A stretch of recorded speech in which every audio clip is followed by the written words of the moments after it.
Assalamualaikum warahmatullahi wabarakatuh. Kembali lagi bersama saya Hadi di channel Ngulik Sejarah. Dan pada video kali ini saya akan kembali lagi membacakan suatu kisah misteri. Kali ini berjudul tentang sebuah kisah pemusnahan iblis jahanam. Cerita kali ini ditulis oleh Nafila. Nantinya kalian juga bisa mengunjungi thread beliau secara langsung. Yuk, daripada kita lama-lama, mari kita langsung saja menuju ke ceritanya. Perhatikan baik-baik karena ceritanya akan segera saya mulai.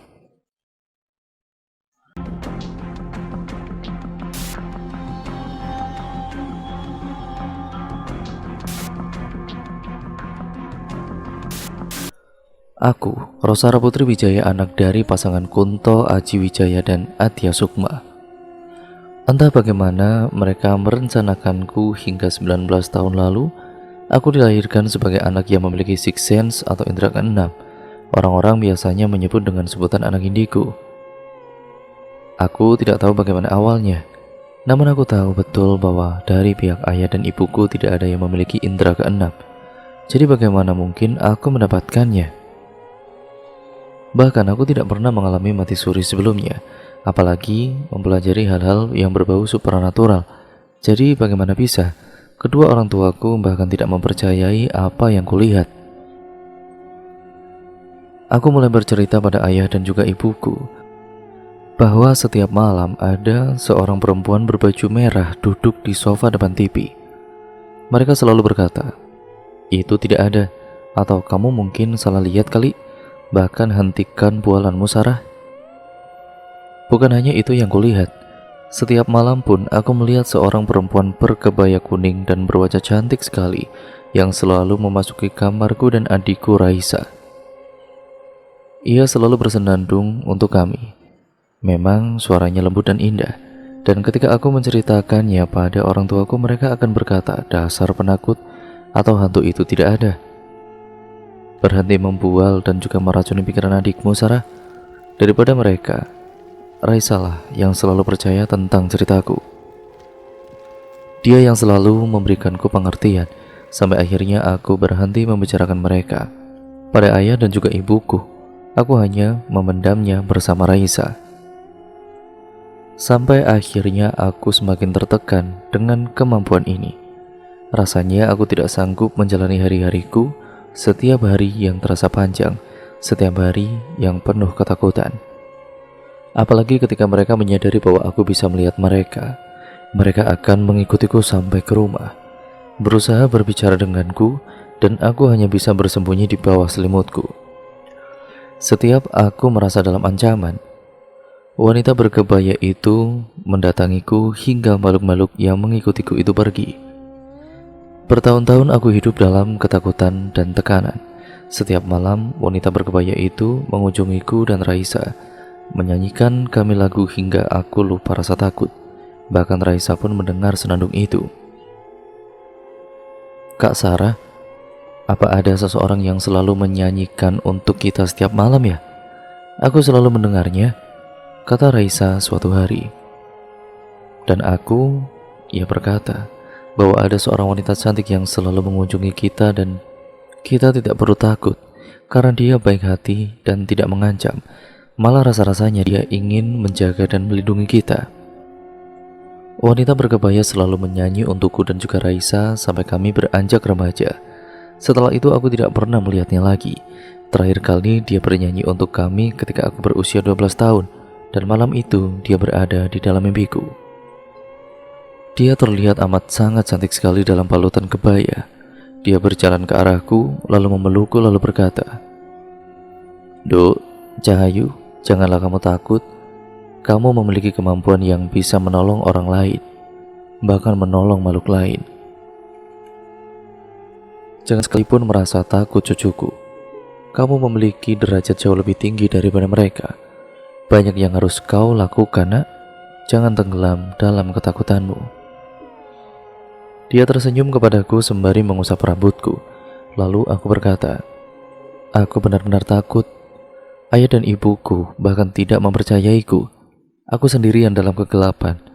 Dengan kepercayaan siapa aku bisa bertahan." Aku kemudian terisak di pelukannya. Damai rasanya, nyaman sekali. Ku lepas semua tangisan yang ku pendam bertahun-tahun. "Nak, Selalulah kuatkan hatimu meskipun dunia tidak mempercayaimu. Teguhkan hatimu, selalu lakukan kebaikan ya nak. Setelah itu kau akan mengungkap banyak rahasia dalam hidup keluargamu.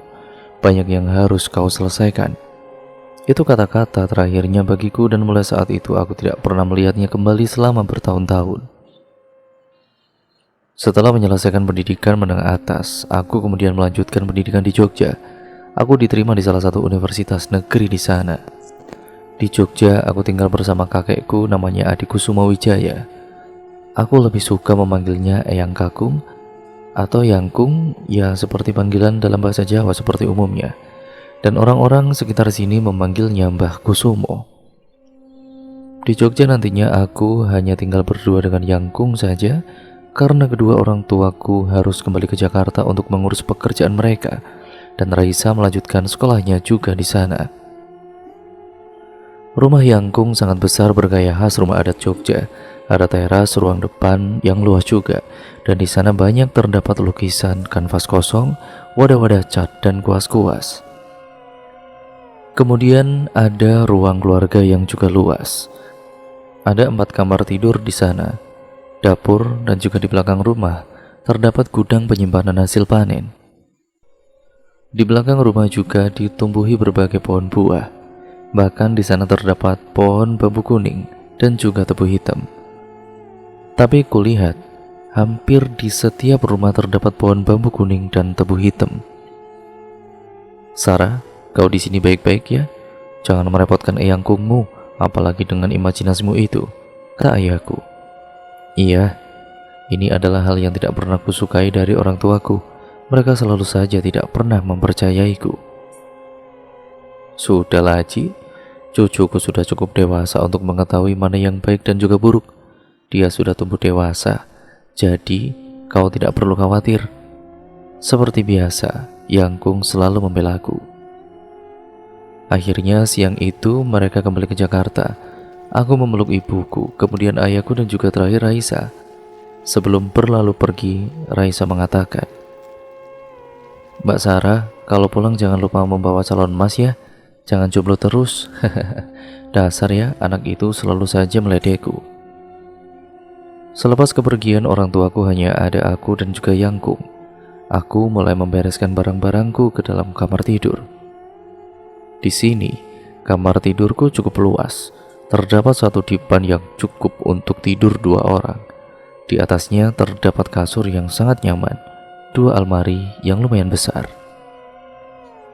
Ada meja rias di sana, dan ada TV, dan yang paling penting di sini udaranya masih sangat segar yang membuatku semakin betah saja. Tok tok tok. Ah, siapa sih? Siang-siang bolong gini bertamu kemari? Gerutuku saat pintu depan diketuk seseorang. Sungguh mengganggu waktu tidur siangku saja. Aku kemudian akhirnya beranjak dari tempat tidur untuk membuka pintu. Karena Yangkung tidak pernah di rumah. Beliau sedang pergi ke sawah untuk membawa makanan bagi para pekerja-pekerjanya. Nampak seorang perempuan cantik dan seorang pria yang cukup tampan ketika aku membuka pintu. Sepertinya mereka adalah sepasang kekasih. Maaf mbak, mencari siapa ya? Tanyaku seramah mungkin. Apakah benar kalau ini adalah kediaman dari Mbah Kusumo? Kami ingin dilukis, jelas sang perempuan. Iya benar, kakekku adalah seorang pelukis, seniman yang sangat berbakat. Dia bahkan pernah melukis seorang artis. Kakekku sangat menyukai pekerjaannya. Beliau sangat telaten dan berhati-hati dalam menjaga ataupun mengerjakan proyeknya. Karena itulah kakekku dikenal oleh banyak orang dari seantero kota. Hasil lukisannya dijual bahkan sampai ke luar negeri. Aku mempersilahkan mereka masuk dan menunggu kakek sambil kutemani berbincang. Namun sesuatu yang aneh kurasakan, seperti ada aura yang lain di sini. Ah sial, mulai lagi batinku. Aku sangat membenci ketika mereka mulai bermunculan. Memang kalau siang hari mereka tidak terlalu aktif, tapi tidak dapat dipungkiri bahwa mereka tetap ada, karena pada dasarnya kita hidup saling berdampingan antara dimensi manusia dan makhluk astral. Secara sama-sama nampak sesosok makhluk menyeramkan di belakang si perempuan, dan sepertinya dia selalu mengikutinya dan melekat padanya. Oh, apakah dia menggunakan susuk? Memangnya di zaman modern seperti ini masih ada macam begituan, batinku. Sepertinya sosok itu mulai terganggu karena perbedaan aura. Sosok itu mulai mendekat dan semakin mendekat padaku. Siluetnya semakin nyata. Wajahnya hancur penuh luka dan darah mengalir di sana. Dan sontak aku menjerit dan menutup mataku. "Mbak, kenapa?" tanya sang pria. Kemudian aku membuka mata. Melihat sekeliling, sosok itu kembali ke sisi perempuan dengan senyuman penuh pengecekan. Dan aku melihat si sosok berkebaya kuning dari masa kecilku. Wajahnya masih secantik ketika aku masih kecil, dan senyumannya selalu menegaskan bahwa tidak akan terjadi sesuatu yang buruk. Sampai akhirnya Yang Kung pulang dan segera melayani pasiennya ini. Mereka kemudian menuju ruang kerja kakekku. Sebenarnya aku ingin melihat Yang Kung ini bekerja, tapi aku sangat takut dengan sosok yang dibawa oleh wanita itu. Akhirnya aku pun kembali ke kamarku dan beristirahat. Pada malam harinya, aku makan malam bersama Yang Kung. Makanan yang paling kusukai ketika di Jogja adalah gudeg. Sambil makan, kami pun berbincang-bincang ringan membahas kuliahku. Mengapa aku memilih kuliah tersebut, dan sampai akhirnya aku mulai membahas tentang dua orang yang dimintai untuk dilukis itu oleh Yang Kung tadi siang. Kata Yang Kung, mereka meminta dilukis untuk foto prewedding. Yang perempuan namanya Susi, anak Mbok Rondo, dan si pria bernama Wawan, anak pemilik perkebunan teh. Oh, jadi itu alasan si perempuan menggunakan susuk, agar sang pria terpikat olehnya, kataku. Sarah, dari mana kamu tahu? Eyang, kan cucumu ini indigo. Tadi aku melihat perempuan tadi diikuti oleh sosok yang sangat menyeramkan. Sarah, apakah kamu benar-benar bisa melihat mereka? Yang Kung memang tidak begitu tahu tentang kehidupanku karena aku dari kecil hidup di Jakarta dan hanya sesekali mengunjungi Eyang, jadi Eyang tidak benar-benar tahu tentang kemampuan interdimensionalku ini. Aku menceritakan semuanya pada Eyang tentang awal mula aku dapat melihat mereka. Aku juga menceritakan tentang sosok berkebaya kuning pada kakek dan raut wajahnya berubah, dan Eyang beranjak dari duduknya menuju kamarnya dan kembali lagi dengan membawa sebuah figura. Dalam potret itu nampak seorang wanita cantik sekali berkebaya kuning sedang tersenyum. Eyang mengenalnya dan beliau hanya tersenyum. Sarah, besok ikut kakek mengunjungi seseorang. Eyang ingin mengenalkanmu padanya. Brooke. Aku membantingkan diri di kasur yang empuk itu setelah melalui hari yang melelahkan di kampus. Aku melirik jam di nakas menunjukkan pukul 15.30, setengah 4 sore. Masih ada waktu untuk memejamkan mata sebentar, batinku. Sayup-sayup ku dengar suara gamelan dan membuat mataku semakin berat. Dan entahlah, kini aku sudah berada dalam alam mimpi. Dalam mimpiku, nampak nenekku, namanya Sulastri. Aku biasanya memanggilnya Yanti. Aku berjalan menghampirinya namun sosok berkebaya kuning mencegahku. Dok, Cahayu, jangan. Dia orang jahat, jangan dekati dia. Aku tertegun, bagaimanakah bisa dia tahu, kok bisa mengatakan bahwa Yanti ini adalah orang jahat? Apakah dia mengenalnya? Tapi Yanti ini bukanlah orang jahat. Dia amat baik hati kepada cucu-cucunya.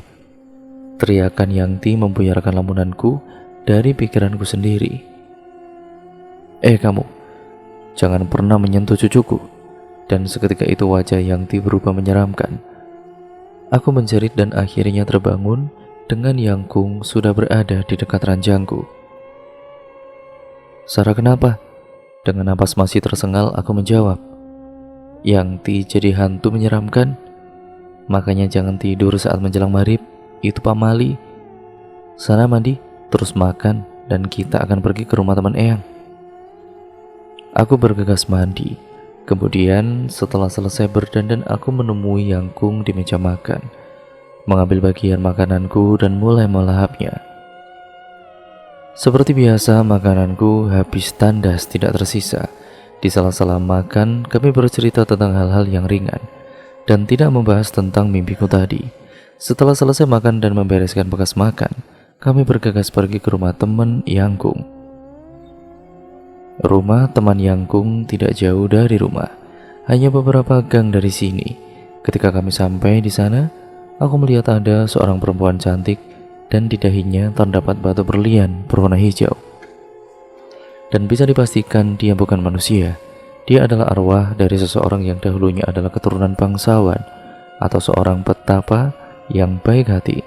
Dia tersenyum pada aku sangat tulus. Oh, apakah dia kerabat teman Yangkung? Batinku. Yangkung?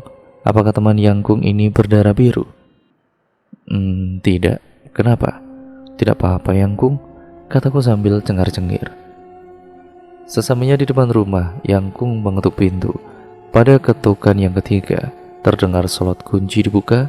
Nampak seorang laki-laki seumuranku bertubuh tinggi, kira-kira ya sekitar 170 cm, berkulit sawo matang khas orang Jawa, dan rambutnya terlihat acak-acakan namun membuatnya keren. Cari siapa ya mbah? Tanya laki-laki itu. Apakah eyangmu ada? Kemudian kami dipersilahkan untuk masuk. Ruang tamunya cukup luas. Ada beberapa figura foto di sana dan beberapa lukisan yang bagus dengan penempatan yang pas. Sebuah TV dan seperangkat sofa dan meja. Begitu nyaman, dan yang paling penting aura di sini begitu positif, yang membuatku sangat nyaman sekali. Tidak lama kemudian keluar seorang kakek berusia sepantaran dengan eyangku bersama laki-laki tadi, dengan membawa nampan berisi 4 gelas air dan sebuah teko. Sangat khas orang Jawa sekali. Ada apa malam-malam kesini Kusumo? Tanya kakek tua setelah menundukkan dirinya di sofa. Begini, aku ingin mengenalkanmu dengan cucuku ini, kata Yangkung. Rosara eyang, kataku sambil berjabat dan mencium punggung tangannya. Aku Wana Nduk Cahayu, panggil saja Eyang Wana, dan ini cucuku Aryo. Kemudian aku menjabat tangan Aryo. Ada jeda di antara kita. Waktu seakan berhenti dan aku merasakan aura yang sangat familiar padanya. Deheman Yangkung dan Eyang Wana membuat kami tersadar kembali. Jadi begini Wana, cucuku ini memiliki kemampuan bisa melihat makhluk-makhluk halus. Aku ingin kau memeriksanya, apakah benar dia memiliki kemampuan interdimensional. Kemudian Eyang Wana ini ke dalam dan kembali dengan membawa sebuah kotak kecil berlapis kain bludru merah dan mengeluarkan isinya. Sebuah cincin emas dengan batu kecil berwarna merah yang cantik sekali. Kemudian Eyang Wana menyuruhku untuk melihat apa isinya. Aku berkonsentrasi dengan perlahan.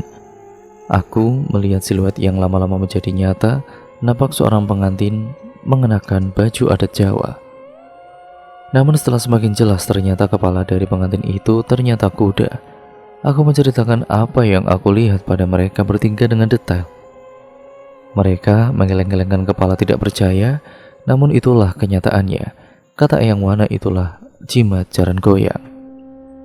Eyang, apakah leluhur Eyang adalah keturunan bangsawan? Aku melihat tadi ketika aku dan juga Yangkung ini sampai ke sini. Kita disambut oleh seseorang perempuan cantik sekali dan di dahinya terdapat batu berwarna hijau. Leluhurku adalah seorang pertapa, Nduk. Yang kau lihat tadi benar leluhurku, namanya Nyai Damar. Jelas Eyang Wana. Tapi bagaimanakah aku bisa mendapatkan kemampuan ini, Eyang? Yangkung bukan seorang indigo, apalagi ayah dan ibuku. Jadi bagaimana mungkin?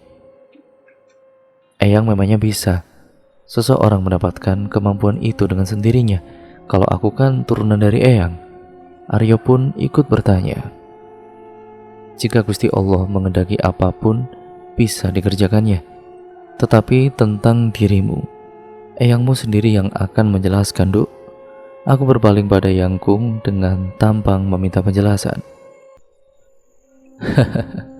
Aku hanyalah seorang pelukis yang terkenal, Nduk, bukan dukun seperti dirimu. Mendengar jawaban Yangkung, aku menjadi kesal. Ini sedang serius, tapi Yangkung ini malah bercanda.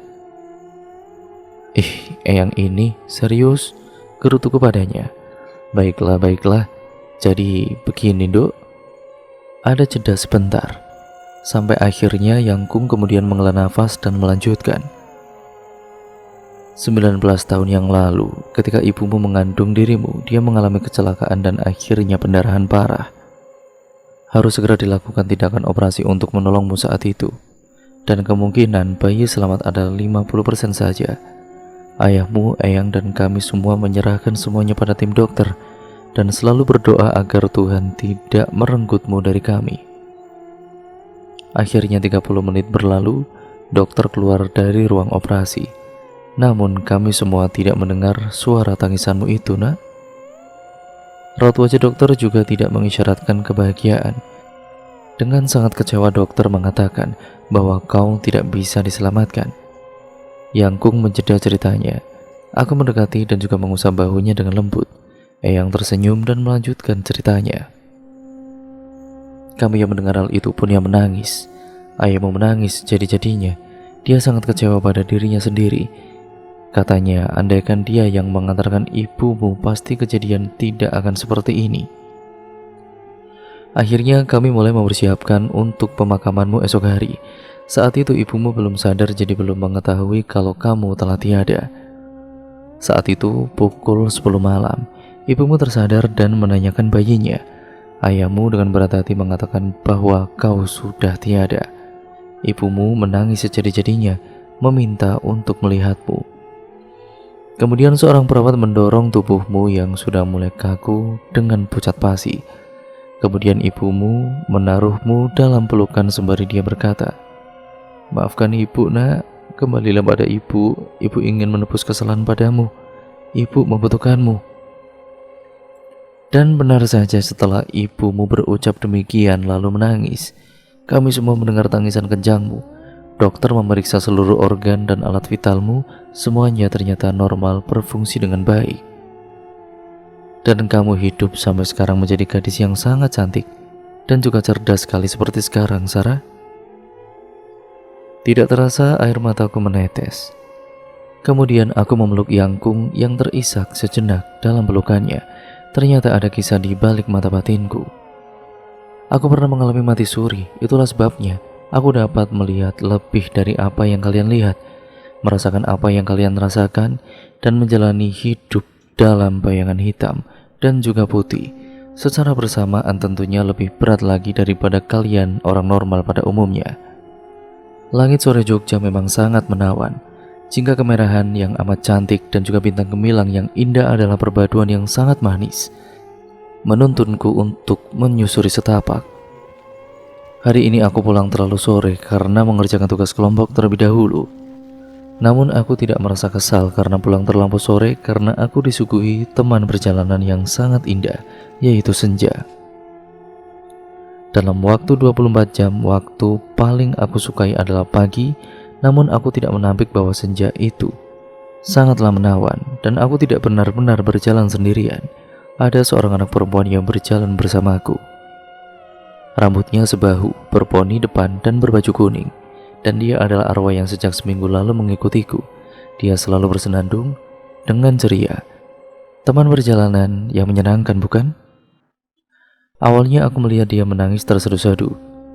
1 minggu yang lalu, di persimpangan dekat halte tempat kebiasaan naik dan juga turun, kupikir dia adalah anak kecil yang kehilangan permennya lalu menangis. "Adik kecil, kenapa kamu menangis?" tegurku saat itu. Dia berpaling kepadaku dan berkata, "Kakak, kamu bisa melihatku. Kenapa ayah dan juga ibu tidak bisa melihatku? Teman-temanku juga." Aku tersenyum padanya, lalu kemudian mengajaknya duduk di bangku taman dekat rumah Yangkung itu. Aku menjelaskan padanya bahwa sebenarnya dia telah meninggal. Dia kembali terisak dan aku berkata, "Apa yang terjadi padamu adalah sebuah takdir yang maha kuasa. Jika kamu ingin, aku bisa mendoakanmu dan mengantarkanmu ke tempat yang lebih baik. Tapi Kak, aku masih ingin di sini, melihat dunia ini, menemani ibu yang kesepian." Di sela isaknya dia berkata. Aku hanya tersenyum dan mengangguk. Begitulah awalnya aku bertemu dan mengenalnya. Namanya Laila, tapi aku lebih suka memanggilnya si kuning, karena dia memakai baju kuning dan sangat ceria. Sejak saat itu, Setiap sore hari si kuning ini selalu menungguku di halte, menemaniku berjalan pulang sambil bernyanyi, dan terkadang dia menceritakan hal-hal yang lucu-lucu. Mungkin aneh bagi kalian jika melihat orang sejenisku, tapi inilah aku dengan kemampuanku. Sama halnya dengan manusia, si kuning pun membutuhkan bantuanku, bahkan bantuan orang lain. Si kuning selalu mengantarku hingga depan pagar rumah. Aku selalu mengajaknya masuk, namun dia berkata bahwa ingin mengunjungi ibunya. Dia hanya mengantarku dan dia akan berteleportasi ke rumah orang tuanya. Terkadang aku iri pada arwah-arwah mereka yang tidak perlu bermacet-macetan di jalanan jika terlambat, tidak perlu capek-capek jalan kaki jika ingin berpergian. Andai aku bisa berteleportasi, gumamku. Sore itu, seperti biasanya si kuning menungguku di halte. Namun kali ini wajahnya nampak murung, matanya sembab, sepertinya semalam dia menangis. "Kuning, kamu kenapa?" tanyaku ketika aku telah berada di hadapannya. Dia terdiam, tidak menjawabku, dan mulai menangis. Kemudian aku duduk di sebelahnya, merangkulnya dan mengelus bahunya. Kemudian beberapa pasang mata mulai memandang aneh ke arahku. Ya karena aku mulai berbicara sendirian. Aku kemudian menggandeng tangan si kuning dan mengajaknya beranjak dari halte menuju rumah. Sesamanya di rumah aku mengajaknya ke kamar. Di sana ada si kebaya kuning duduk di atas ranjangku, memandangku dan tersenyum padaku, kemudian mengangguk. Seolah-olah ia berkata apa yang telah aku lakukan itu benar, mengajak si kuning ini ke rumah. Aku belum mengetahui nama si sosok kebaya kuning, karena belum pernah berbicara dengannya secara detail. "Kuning, kamu kenapa? Ceritakan padaku," kataku pada Laila. Dia masih terdiam di sisa-sisa isaknya. Si kebaya kuning berkata padaku, "Genggamlah tangannya dan rasakan apa yang dia alami." Dengan ragu-ragu, aku kemudian memegang tangan si kuning, memejamkan mataku, dan mulai nampak banyak siluet suara tawa, teriakan, dan cacian hingga tangisan.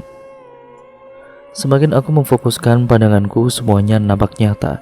Tampak di sana ada Laila, ibunya, dan juga ayahnya. Keluarga itu nampak sangat bahagia. Ayah dan juga ibu Laila nampak saling mencintai, dan kebahagiaan mereka semakin lengkap dengan hadirnya Laila. Anita, ibu Laila, bekerja di rumah memanfaatkan kemajuan teknologi sekarang dengan berjualan di online shop. Sedangkan ayahnya, Aris, adalah seorang dosen dan ternyata ia bekerja di kampusku. Dan kemudian nampak lagi Laila terjatuh dari tangga karena dorongan seseorang. Aku tidak bisa melihat dengan jelas siapa yang mendorongnya. Namun ia meninggalkan Laila hingga ia meninggal. Aku kemudian menyudahi perjalananku, menangis dan juga merangkul Laila. Aku sangat iba padanya. Kasihan sekali anak yang seceria dia harus berakhir seperti itu. "Kakak, bisakah kamu mengunjungi ibuku besok?" kata Kuning sembari dia mengusap sisa-sisa air matanya. "Kuning, maaf ya, besok aku ada ujian. Aku tidak bisa pergi," kataku padanya, dan itu membuatnya kembali bersedih. Aku merasa sangat bersalah karena membuatnya kembali murung, tapi ujianku lebih penting. Keesokan harinya aku terbangun dan si Kuning ada di sebelahku. Dia masih bersedih, matanya bengkak bekas menangis malam. "Kakak, tolonglah aku, kunjungi ibuku," katanya lagi dengan suara pelan. Kembali ku tegaskan bahwa hari ini aku ada ujian dan tidak bisa ditinggalkan. Kemudian aku bergegas ke kamar mandi, membersihkan diri, membuang sisa-sisa rasa bersalah pada Kuning. Setelah mandi dan bersiap-siap, aku bergegas pergi. Si Kuning masih diam di ranjangku, menatapku dengan tatapan kosong. Dering ponselku membuyarkan lamunan Kuning. "Kakak, teleponnya bunyi tuh," kata Kuning sebelum aku benar-benar hilang dari pandangannya. Aku bergegas, kemudian mengambil ponselku di nakas dan mengangkatnya. "Halo," kataku, dan ternyata yang menelepon adalah teman sekelasku. Dia mengatakan bahwa ujian diganti besok lusa. Kemudian aku menghampiri Kuning, merangkulnya, dan kemudian mengajaknya bergegas mengunjungi ibunya. Setelah 1 jam perjalanan, akhirnya kami tiba di rumah kuning. Rumahnya nampak asri. Halaman luasnya ditanami berbagai jenis bunga dan dipadukan dengan tumbuhan dandelion. Aku mengetuk pintu. Diketukkan ketika terdengar selot pintu dibuka. Nampak seorang wanita yang masih muda, kira-kira dengan ibuku berjarak 5 tahunan. Namun penampilannya acak-acakan, matanya sembab, pipinya lebam. "Cari siapa, Mbak?" tanya ibu itu padaku.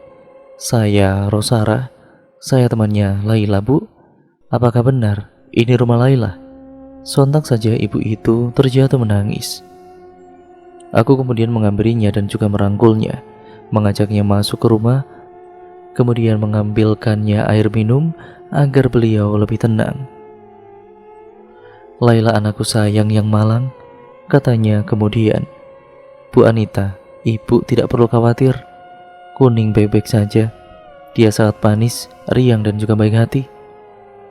Setiap hari dia menemani saya, bahkan setiap hari dia menunggu saya di halte," kataku agar menenangkan Anita. "Kuning? Anak saya 2 minggu yang lalu meninggal, jadi tidak mungkin dia bersamamu. Jangan bicara ngawur kamu," bentak Anita. "Ibu harus percaya dengan saya. Dengarkan kata-kata saya. Saya bisa melihat Laila, Bu. Sekarang dia sedang bersama kita di sini. Dia menangis sekarang dan berusaha untuk merangkul Anda," kataku dengan bergetar. "Tunjukkan jika Laila benar-benar ada di sini," ucapnya. Dia kemudian mengenakan baju kuning, rambutnya sebahu dan berponi. Dia biasanya menyanyikan lagu Twinkle Twinkle Little Star. Ucapku meyakinkan. Ku genggam tangan Anita dan kemudian aku melihat sekelebat bayangan. Di sana nampak Anita dan Aris yang bertengkar. Anita mengatakan bahwa Aris berselingkuh dan Aris memukulnya, memaki dan juga mencacinya. Anita mulai menangis terisak dan Aris meninggalkannya begitu saja. Aku mulai menangis dan memeluk Anita. Aku merasa kasihan padanya. Sudah kehilangan anak dan ternyata suaminya lelaki brengsek. "Ibu harus ikut dengan saya. Di sini tidak aman bagi ibu. Sekarang lelaki brengsek itu sudah berani melukai ibu. Saya tidak ingin ibu kenapa-napa," kataku padanya kemudian. Anita menggeleng. "Jika aku pergi dari sini, aku tidak bisa mengingat Laila. Bahkan lebih baik aku mati agar bisa bersama dengan putriku," katanya. Aku menggeleng, menarik tangan yang memaksa bangun dari duduknya agar ikut denganku. Waktu menunjukkan jam makan siang dan pasti lelaki brengsek itu akan pulang untuk makan siang. "Pulanglah. Aku tidak ingin kau juga celaka sebelum dia datang, Nak." Lalu Anita bangkit dari duduknya, membawaku ke pintu dan mendorongku keluar. Aku mencoba masuk kembali, namun Anita sudah mengunci rapat pintunya. Aku menyerah dan memutuskan untuk pulang agar bisa ku diskusikan dengan Eyang. Sesamanya di rumah, aku menceritakan semuanya pada Eyang tentang siapa si Kuning, bagaimana aku mengenalnya, dan masalah apa yang dihadapi ibunya sekarang. Kata Eyang, aku harus menolongnya, dan baru ku sadari ternyata si Kuning tidak ikut pulang bersamaku sejak siang tadi. Pasti dia bersama dengan ibunya, dan pasti mereka berdua sedang tidak baik-baik saja. "Eyang, Kuning tidak pulang bersamaku. Bagaimana kalau dia melihat ayahnya menyakiti ibunya lagi? Pasti dia akan berproses lebih lama," kataku pada Yangkung kala itu. Tapi kata Yangkung, aku tidak pernah terlalu mengkhawatirkannya, karena jika dia membutuhkanku, pasti dia akan kembali ke rumah menemaniku. Akhirnya aku memutuskan untuk mandi, agar semua keresahan-keresahan ini berakhir. Ketika aku beranjak, si Kuning muncul dari pintu depan sambil berlari dan berkata, Kakak harus membawa ibu. Tolong, Kak," katanya sambil menarik-narik jemariku. Ku genggam tangannya dan bayang-bayang pun mulai muncul kembali. Nama kembali bagaimana dia meregang nyawa. Orang yang mendorongnya adalah Aris, ayah kandungnya sendiri, karena Laila memergoki dia pulang bersama selingkuhannya. Dan kemudian muncul bayangan ibunya dan juga ayahnya bertengkar kembali, dan sekarang ibunya sedang berusaha kabur dari lelaki jahat itu, dan lelaki itu membawa pisau. Aku ya tersadar dan kemudian berteriak kepada Yangkung kala itu. Yangkung, telepon televisi, alamatnya Gang Werkudara nomor 14. Kita harus menyelamatkan Anita. Aku dan juga Yangkung bergegas ke rumah Anita, diantar oleh Pak Junet, sopir Eyang. Sesamanya di sana, aku dan juga Kuning masuk ke dalam rumah mencari Anita ke setiap sudut rumah, tapi tidak menemukannya. Ketika hampir berputus asa, si Kuning berkata, "Kakak, sumur belakang rumah." Kami akhirnya menemukan Anita dan Aris di sana. Jika satu detik saja aku tidak sempat di sana, mungkin Anita sudah dijatuhkan ke dalam sumur oleh Aris. Untung saja aku datang dan memukul Aris dengan balok kayu. Bocah, jangan ikut campur, menyingkirlah," kata Aris kepadaku sambil mendorongku hingga terjatuh. Namun aku bangkit lagi dan kembali memeluknya, namun dengan sigap. Dia kemudian menusukku dengan pisau yang disimpannya, dan saat itu juga bertepatan dengan polisi datang. Aris diringkus polisi dan aku dilarikan ke rumah sakit. Sekarang Anita sudah bisa bangkit dari keterpurukan dan berteman baik denganku. Aris dihukum 20 tahun penjara karena ia juga terlibat dalam penggelapan uang di perusahaan tempat dia bekerja, serta karena dia membunuh anaknya sendiri. Dan si Kuning akhirnya dia mau berproses. Aku dan juga Anita mengantarkannya ke tempat yang lebih baik. Itulah si Kuning, si anak manis yang hidupnya berakhir sangat tragis karena ayahnya sendiri. Namun sekarang dia sudah tenang di alam sana dan bahagia di sana. Malam ini aku menginap di kos temanku, karena selain mengerjakan tugas kelompok, teman sekamarnya sedang pulang ke rumah karena ada acara keluarga, sehingga Laras tidak berani tidur sendiri di kosan. Sejak awal aku kenal dengan Laras, aku telah menceritakan bahwa aku adalah seorang anak indigo. Aku memang bukan orang yang terbuka untuk menceritakan bahwa aku adalah anak indigo, tapi ketika aku melihat dia pertama kalinya, ia adalah orang yang dapat dipercaya. Dan memang benar, Laras adalah sahabat dan teman yang dapat dipercaya. Oleh karena itu, sampai sekarang kami berkawan baik. "Sar, kamu gak ngelihat hal aneh kan?" tanyanya setelah kami selesai mengerjakan tugas dan bersiap keluar untuk makan malam. "Ceritanya di tempat makan aja yuk, lapar berat nih aku," kataku sambil menariknya keluar kamar. Sejujurnya aku bukan lapar berat, tapi karena perempuan menyeramkan mengawasi kami dari tadi sore hingga sekarang ini di balkon kamar Laras. Kos tempat Laras tinggal sebenarnya sangat strategis. Selain akses ke kampus itu dekat, juga berada di tengah kota yang ramai. Namun ketika aku pertama kali menginjakkan kakiku di sana, auranya sangat berbeda. Gedungnya yang besar dan megah itu nampak suram banget. Pertama kali aku sampai di sana disambut oleh perempuan menyeramkan yang terlihat di balkon lantai 2. Tepat di depan kamar Laras ternyata. Tidak hanya itu, di depan bangunan itu terdapat sebuah patung sosok raksasa yang sangat menyeramkan. Orang Jawa menyebutnya adalah Buto, dan di tangannya memegang sebuah lukisan sosok yang menyeramkan dan berambut gimbal. Di kanan kirinya terdapat cermin yang besar. Tempat kos Laras bertingkat 3, namun yang berpenghuni hanya lantai 1 dan 3. Kata Laras, lantai 2 adalah tempat tinggal induk semangnya. Tapi tempat itu sangat tertutup, pengap, dan lebih seram dari bangunan lantai 1 dan 2. "Ras, apakah kamu merasa nyaman di sana?" tanyaku. Dia menghela nafas, meletakkan kembali makanan yang hendak ia gigit dan berpaling padaku. "Sarah, kamu kira dengan aku hidup di tempat menyeramkan seperti itu, aku tenang?" Dia malah balik bertanya padaku, lalu melanjutkan makannya yang tertunda. Laras pernah bercerita padaku ketika dia pertama kali tinggal di sana mendapatkan gangguan. Setiap jam 3 pagi, perempuan yang ada di balkon itu akan memainkan pintu dan jendela, membuka dan juga menutupnya.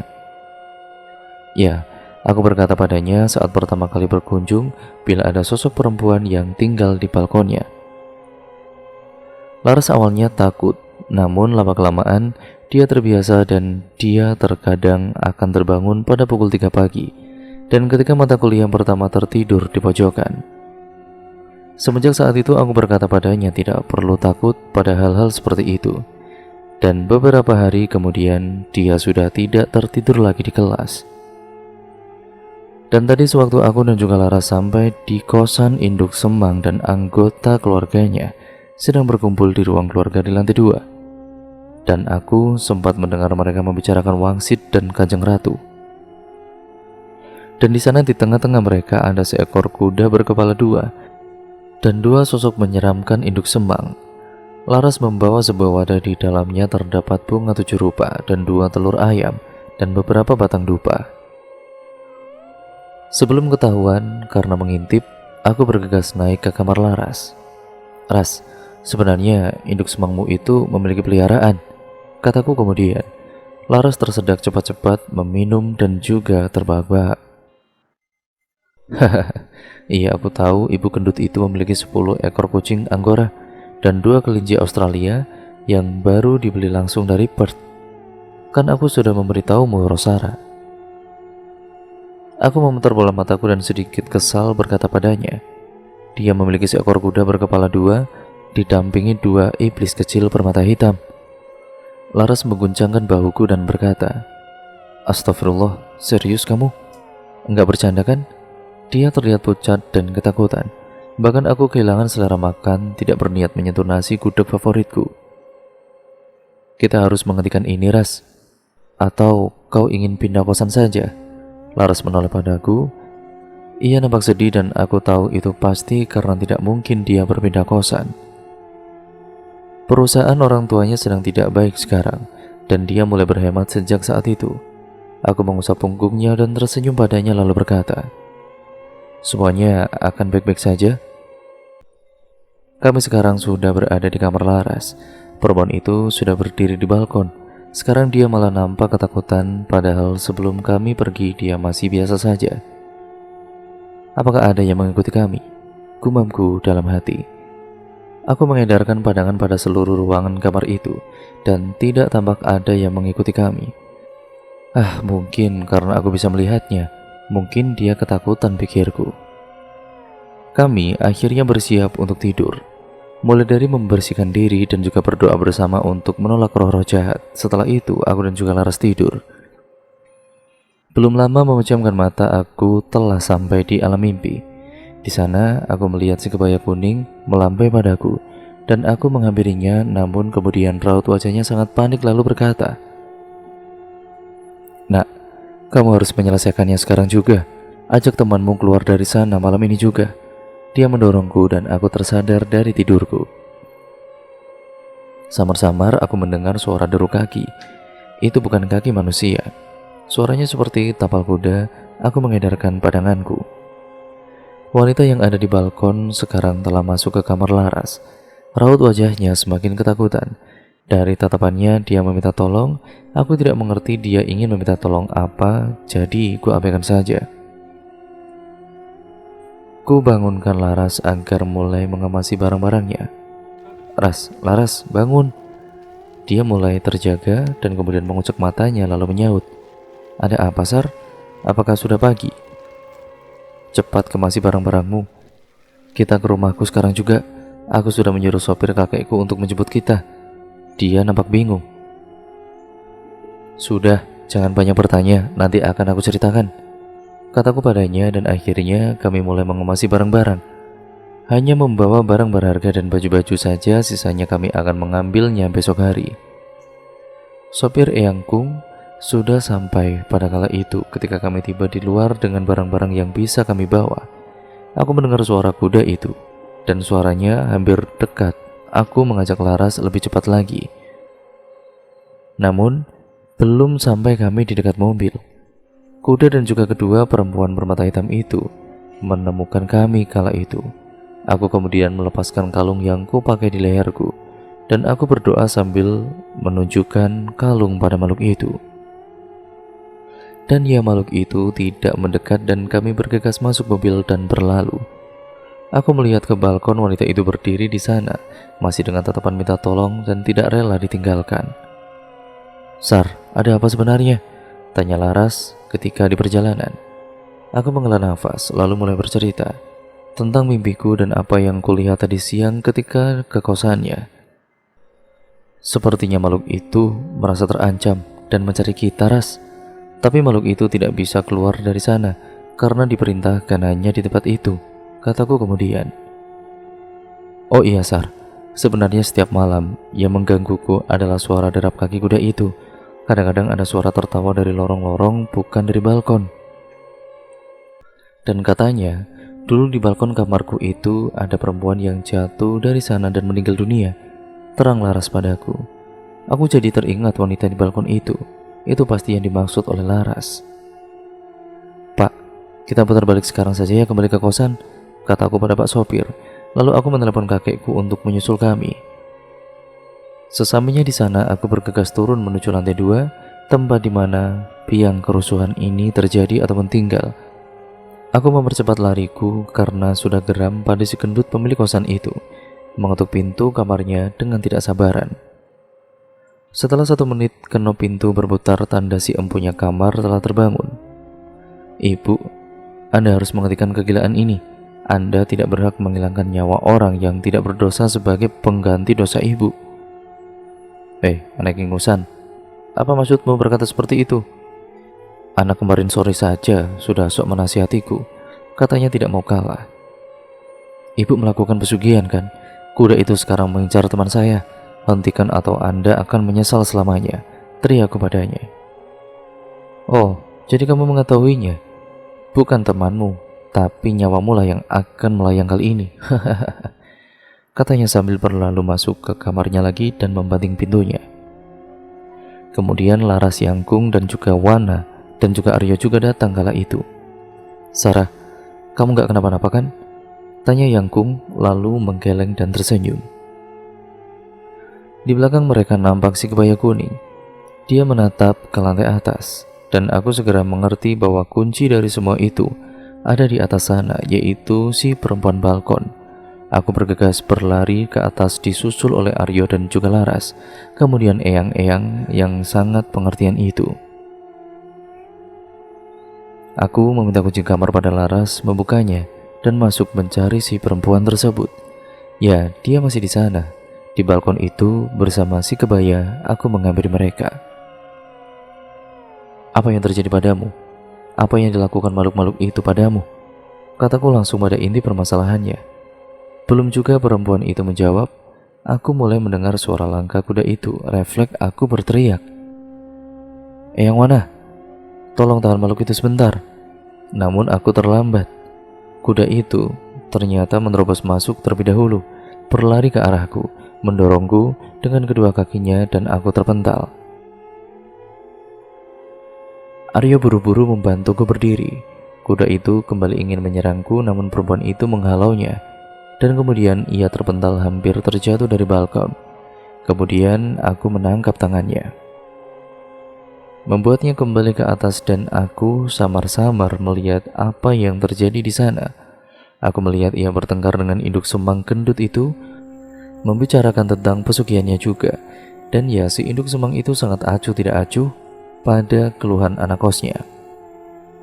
Perempuan itu bernama Artika.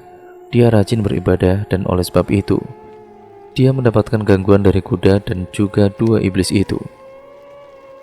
Sampai suatu hari dia mendengar pembicaraan induk semangnya dengan seorang laki-laki tua. Dia mengatakan jika lukisan dan juga cermin yang ada di patung itu masih berdiri kokoh, maka pundi-pundi uang akan terus mengalir. Malam harinya ketika hendak memecahkan cermin dan lukisan itu, Artika diserang oleh 2 iblis dan 2 kuda itu, dan terjatuh dari balkon lalu meninggal dunia. Dan sejak saat itu, dia bertempat di balkon ini. Aku tersadar kemudian berteriak pada Laras, Ras, cermin sama lukisannya hancurin cepet. Laras mulai berlari ke bawah diikuti Yangkung kala itu. Aku, Aryo, mencoba menahan iblis-iblis itu agar tidak melukai Laras dan juga Yangkung. Si kebaya dan juga Artika membantu kami untuk menahan iblis-iblis itu. Kulihat dari atas, Laras dan juga Aryo telah sampai di patung itu dan mulai menghancurkan cermin di sebelah kanan. Ketika cermin itu pecah berkeping-keping, salah satu iblis bermata hitam itu musnah. Kemudian lukisan itu dihancurkan, dan seketika itu juga kuda berkepala 2 itu lenyap. Dan yang terakhir cermin di sebelah kiri dan iblis jahat itu hancur pula. Selesai sudah dengan iblis-iblis jahat itu, kemudian kami mengantar Artika pergi dengan doa. Artika kembali kepada sosoknya yang cantik dan kemudian berterima kasih kepada kami. Cahaya putih menyelimutinya dan membawanya ke angkasa, ke tempat yang lebih indah. Sejak malam itu, Laras tinggal bersama kami di rumah Yangkung. Dan dengan kosan itu, keesokan harinya ada 2 orang yang pindah. Kemudian minggu berikutnya beberapa anak lain juga pindah pula. Ku dengar pula saat ini hanya 4 kamar yang berisi karena sudah tidak ada lagi yang terpikat sebab pemikatnya telah musnah. Kring, kring, kring. Suara bising jam beker membangunkanku dari alam mimpi. Kulihat Laras di sebelahku masih tertidur pulas. Aku meregangkan otot-ototku sejenak, lalu kemudian mengambil ponselku yang ada di atas meja. Kulihat ada pesan masuk dari Raisa. Mbak, apa kabarmu? Kuharap kamu baik-baik saja di sana. Aku, ayah dan juga mama di sini sehat-sehat saja. Kami sangat merindukanmu. Sudah seminggu ini kamu tidak menelepon. Apakah menjadi mahasiswi membuatmu sangat sibuk? Jangan lupa makan. Jangan menyusahkan Yangkung di sana ya. Jangan sampai kamu semakin kurus.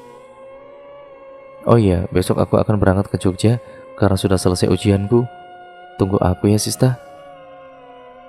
Aku tersenyum membaca pesan dari adikku. Dia masih sama, seorang gadis yang polos dan apa adanya. Seseorang yang sangat hangat dan pengertian. Beruntungnya mempunyai adik seperti Raisa. Setelah membalas pesan dari Raisa, aku pun kemudian membangunkan Laras. Kemudian bersiap untuk ke kampus. Memang sudah tidak ada jadwal kuliah, namun ada tugas akhir yang harus kami kumpulkan sebelum libur panjang ini. Aku dan juga Laras segera meluncur ke kampus, menuju ruang dosen dan mengumpulkan tugas. Setelah itu kami pergi untuk sarapan. Kami memang sengaja untuk sarapan di luar, sekalian jalan-jalan, ya untuk meredakan pikiran yang lelah setelah ujian dan kejadian-kejadian di luar nalar yang sangat mengganggu. Pagi ini Raisa mengirim pesan lagi.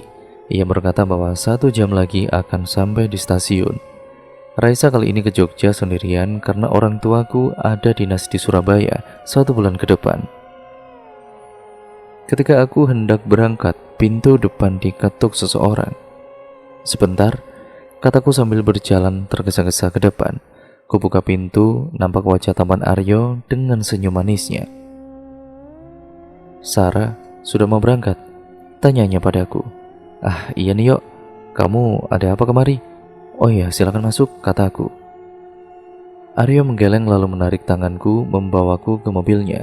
Ini membuatku bingung, bahkan aku tidak memiliki janji dengannya. Namun, mengapakah dia mengajakku pergi? Eyangmu menyuruhku untuk menemanimu ke stasiun. Tadi pagi eyangmu itu menelpon eyangku. Katanya kemudian saat gestur wajahku nampak bingung dengan sikapnya.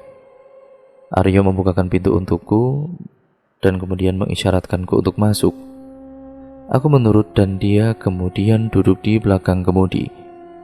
Mobil melaju membelah jalanan Yogyakarta kala itu. Kami tidak banyak bicara ketika dalam perjalanan. Aku lebih banyak diam, tentunya hanya menjawab seperlunya saat Aryo bertanya.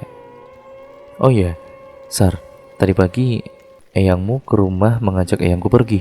Mungkin sampai rumahnya nanti sore, katanya kemudian. Oh, pantas saja, aku tidak melihat Yangkung sejak pagi tadi. 1 jam yang canggung akhirnya selesai, kami telah sampai di stasiun. Aku dan juga Aryo berjalan beriringan menuju tempat tunggu penumpang untuk mencari Raisa. 15 menit sebelum kami sampai, kemudian Raisa ini mengabari bahwa telah sampai di stasiun. Mataku mencari-cari keberadaan Raisa, dan pada detik berikutnya aku melihat seorang perempuan yang mengenakan kaos putih seperempat lengan, dipadukan dengan celana jeans warna denim dan diserasikan dengan sepatu berwarna senada dengan kaosnya, menyeret kopernya dan di pundaknya tersambar jaket denim. Penglihatanku tidak salah lagi kalau itu pasti adalah Raisa. Aku sangat mengenali jaket di pundaknya itu. Tanpa sadar aku menggenggam tangan Aryo dan mengajaknya berlari menghampiri Raisa. Setelah sampai di belakang Raisa, aku menepuk bahunya, kemudian ia berbalik dan senyumannya merekah ketika melihatku lalu memelukku. Setelah itu dia berpaling pada Aryo lalu berbalik menatapku dengan tatapan nakalnya. Oke, pasti dia mulai berpikir yang aneh-aneh tentangku dan Aryo. Lalu dia dengan polosnya menyeletuk. "Mbak Sarah, itu calon mas aku ya?"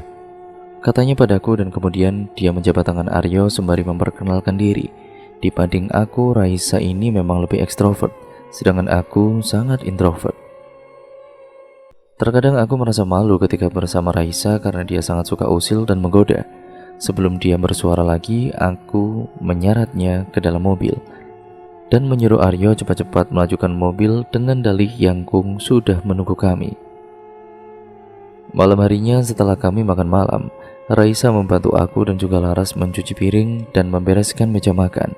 Setelah itu, kami membantu Laras berkemas karena sebentar lagi dia akan dijemput taksi online untuk mengantarnya pulang ke rumah. Padahal, aku sudah menawarkan agar berangkat besok pagi atau kalau tidak agar diantar oleh sopir kami. Namun ia tidak mau dengan dalih ibunya sangat merindukannya. Memang rumahnya tidak terlalu jauh, hanya memakan waktu 1,5 jam perjalanan. Tidak beberapa lama kemudian setelah berkemas, taksi yang dipesan pun sudah tiba. Kami semua mengantar Laras sampai ke depan rumah. Aku memeluknya, mengatakan selamat berlibur dan menitip salam untuk keluarganya. Tidak lupa untuk mengabari jika sudah tiba di rumah. Laras kemudian mencium punggung tangan Yangkung untuk berpamitan. Kata Yangkung jangan betah-betah di rumah karena dia akan sangat merindukan Laras. Mendengar itu, ya kami semua terbahak-bahak, kemudian memeluk Raisa, lalu masuk ke taksi untuk segera melesat ke kampung halaman. Sebelum Pak sopir melajukan mobilnya, Laras ini melambai pada kami dan mengucapkan sampai jumpa. Kami balas melambai dan tersenyum hingga taksi membawa Laras menjauh dan tidak terlihat lagi. Sepeninggalan Laras, aku, Raisa, dan Yangkung bercengkrama. Raisa dengan semangat menceritakan tentang ujiannya, perjalanannya dari Jakarta ke Jogja, dan masih banyak lagi hingga tentang perempuan berkebaya kuning yang selalu mengikutiku. "Mbak, apakah dia masih terus mengikutimu?" kata Raisa kemudian. "Siapa?" Yangkung yang menimpali. Lalu aku menggandeng tangan Yangkung mengajak ke kamarnya dan Raisa mengikuti di belakang. Sesampainya di kamar, aku berhenti di depan lukisan besar. Di sana terlukis wajah cantik dengan balutan kebaya kuning yang sangat cocok dengan perawakannya. Raisa memandangku menuntut penjelasan, namun aku berpaling pada Yangkung. "Eyang, siapa dia sebenarnya?" "Dia yang selalu bersamaku." Yangkung hanya terdiam, namun raut wajahnya berubah seketika seperti ada kesedihan yang kembali terkuak. Yangkung menatapku. "Dia akan selalu menjaga kalian." "Ya emangnya siapa dia, Yangkung?" tegasku, dan Yangkung menimba-nimba sebentar. Lalu dengan tatapan sendu berkata, "Dia adalah Sriningsih." Setelah mengetahui bahwa Sriningsih adalah pelindung, maka tidak apa jika dia selalu mengunjungi Raisa. Ya, Raisa ini selalu dikunjungi oleh Ningsih ternyata saat aku mulai menetap di Jogja. Raisa memang orang yang peka, namun bedanya dia tidak dapat melihat apa yang aku lihat. Dia hanya bisa merasakannya saja. Tidak ada yang perlu dikhawatirkan karena tidak ada yang bisa mengancam Raisa meskipun di rumah kami masih terdapat perempuan berbaju merah menyeramkan itu. Tapi semenjak aku tidak takut padanya dan meminta untuk rumah kami dibersihkan secara ritual keagamaan, sosok wanita itu sudah tidak berani masuk ke dalam rumah. Hanya di teras dan juga kadang-kadang memohon untuk diperbolehkan masuk ke rumah lagi, namun aku acuh padanya karena dia telah menggangguku selama 10 tahun. Malam ini, entah mengapa cuaca Jogja tidak bersahabat. Langit menjadi kelabu, petir menyambar-nyambar. Gemuruh riuh, hujan akan segera datang. Padahal aku dan juga Raisa berencana untuk jalan-jalan ke Malioboro malam ini. Tapi sepertinya akan menjadi sebuah wacana saja. Ih kan, Mbak sih nggak mau diajakin tadi sore. Tuh, hujan kan, nggak jadi deh. Gerutu Raisa dengan bibir mengerucutnya yang membuatnya semakin menggemaskan ketika dia sedang kesal.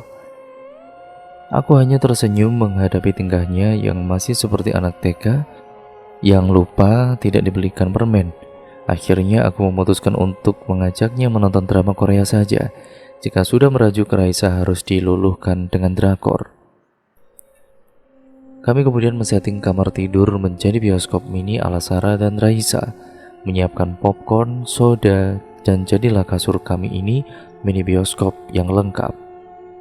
Aku menutup mata ketigaku terlebih dahulu. Aku ingin malam ini bebas tanpa gangguan. Kami akhirnya terlarut dalam dunia drama.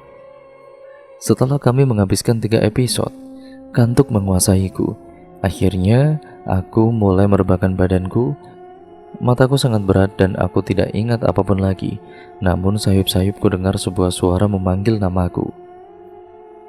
Sarah, Sarah, Sarah. Aku membuka mataku, perlahan mencoba bangkit dari tidurku. Namun aku tidak bisa. Tubuhku kaku membeku. Ku coba untuk memanggil Raisa yang membelakangiku, tapi suaraku tidak keluar. Aku mencoba berteriak, namun nihil, aku tidak bisa bersuara. Aku kemudian menoleh pada pintu tempat suara yang memanggilku berasal. Di sana berdiri nenekku dengan tatapan marah.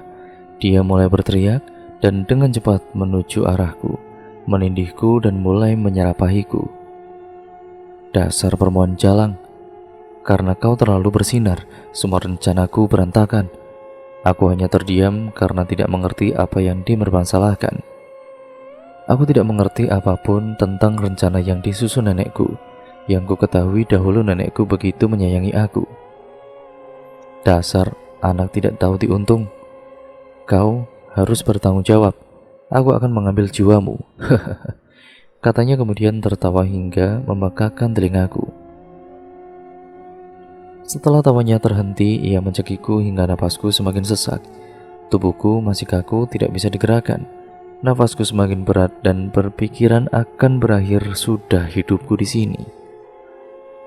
Aku merapalkan doa-doa yang kuingat di sisa-sisa napasku. Lama-lama cekikan di leherku mengendur dan aku membuka mataku yang terpejam. Aku melihat ada Sri Ningsi di sana menarik Yangti. Terlihat mereka berdebat, tapi aku tidak mendengarnya dengan jelas. Dan sayup-sayup mulai terdengar suara Raisa memanggilku. Aku tersentak ketika dia menyentuhku. Tubuhku akhirnya sudah bisa berfungsi kembali. Aku bangkit dari tidurku lalu memeluk Raisa dan menangis. Raisa menenangkanku. Setelah cukup tenang, aku menceritakan apa yang ku alami pada Raisa. Sudah mbak, jangan dipikirkan lagi. Itu hanya bunga tidur. Mungkin Yangti mau kita mengunjunginya. Lalu aku berpikir mungkin benar kata Raisa, Yangti ini ingin kami mengunjungi makamnya. Kalau begitu, besok kita ke makam Yangti ya dek. Pagi-pagi aku dan juga Raisa siap untuk pergi ke makam nenek. Kami mengajak Yangkung, tapi kata Yangkung pagi ini ada pelanggan yang ingin berkunjung ke rumah untuk membeli lukisan. Jadilah aku dan juga Raisa pergi berdua diantar oleh sopir.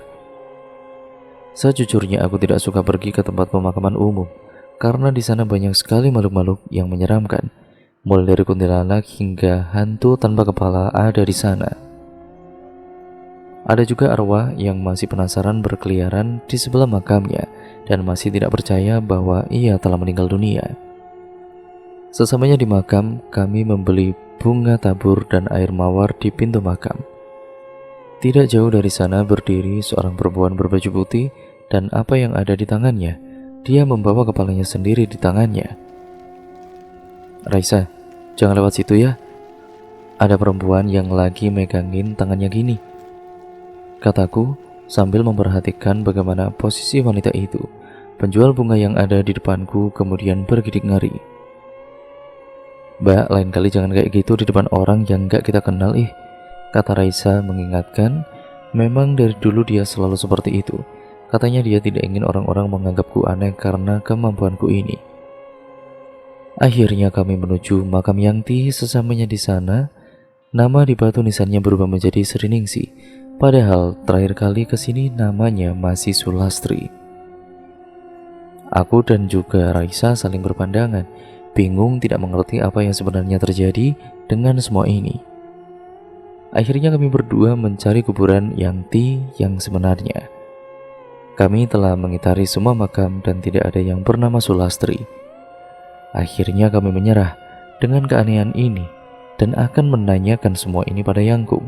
Sebelum pergi, kami menabur bunga dan berdoa untuk Sri Ningsi. "Mbak, itu Yanti," teriak Raisa. Tiba-tiba aku menoleh tempat yang ditunjuk oleh Raisa itu. Namun sudah tidak ada siapapun di sana. Raisa berlari menuju tempat itu. Aku ingin mengejarnya, namun tiba-tiba ada yang mencengkeram tanganku. Aku menoleh ke samping, ada Yanti di sana. Aku terkejut. "Yanti?" Ucapku terbata. Dia hanya tersenyum sinis dan berkata, "Adikmu yang akan menjadi gantinya." Setelah itu Yanti menghilang dan Mbak Sarah, tolong." Ketika aku menoleh, Raisa ini sudah ambruk tidak sadarkan diri di dekat pohon kamboja. "Raisa, bangun. Kamu dengar aku kan? Bangun, bangun," teriakku sambil terisak. Aku sangat frustasi karena Raisa tidak kunjung bangun. Akhirnya aku berusaha mengangkatnya, memapahnya sampai ke pintu makam. Pak Junet, tolong Pak," teriakku pada Pak Junet, sang sopir Yangkung. "Loh, Mbak Raisa kenapa, Mbak Sarah? Kok pingsan begitu?" tanya Pak Junet sambil membopong Raisa ke mobil. "Pak, langsung ke rumah sakit saja ya Pak. Saya kabari Eyang dulu," kataku sambil gusar. Aku mengabari Yangkung bahwa Raisa tidak sadarkan diri dan aku membawanya ke rumah sakit, meminta Eyang untuk menyusul kami. Aku tidak mengabari orang tuaku karena mungkin saat ini mereka sibuk dan biar nanti saja ketika sudah jelas apa sakitnya Raisa. Sesamanya di rumah sakit, Raisa ditangani oleh tim dokter di unit gawat darurat. Aku menunggunya di ruang tamu sambil menunggu Yangkung, sedangkan Pak Junet berbaik hati untuk mengurusi administrasi dan berkas-berkas Raisa. Tidak lama kemudian, Yangkung, Eyang Wana, dan Aryo kemudian datang. "Duk, bagaimana keadaan adikmu, Duk?" tanya Yangkung. Aku hanya menggeleng dan segera merangkul Yangkung lalu menangis kembali. Andaikan aku dan juga Raisa tidak pergi ke makam, andaikan aku tidak memiliki kelebihan ini, semuanya tidak akan sekacau ini. Semuanya salahku karena hidup bersinggungan dengan makhluk dari dimensi lain.